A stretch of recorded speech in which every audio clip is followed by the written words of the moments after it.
the business perspective, because it's the latest in the series of questions that you asked.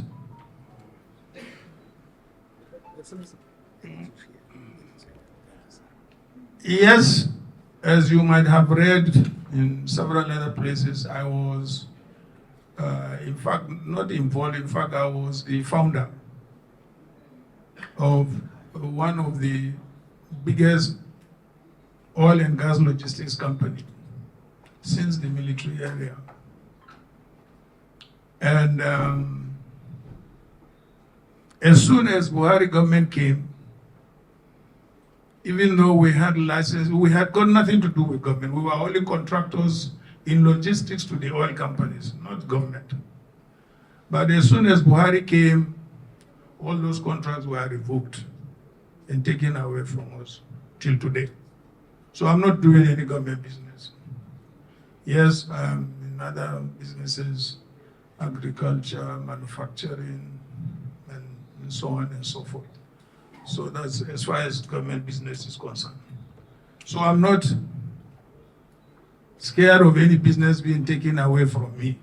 It has already been taken away from me since the beginning of, it was in 1990,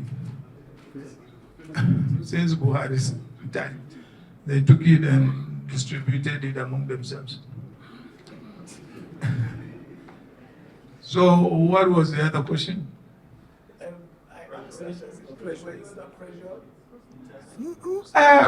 Not really. Yes, immediately after the elections, I was told there was a delegation of governors who claimed, they were sent,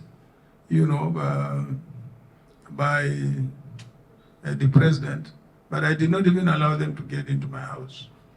I didn't. So will you drop this fight? What stage? I will only drop the fight when the court rules. If the court rules that I am right, fine. If the court rules that he's right, so that's the end of the fight. Because at the moment we are at the Supreme Court, and there is no any other court than the Supreme Court.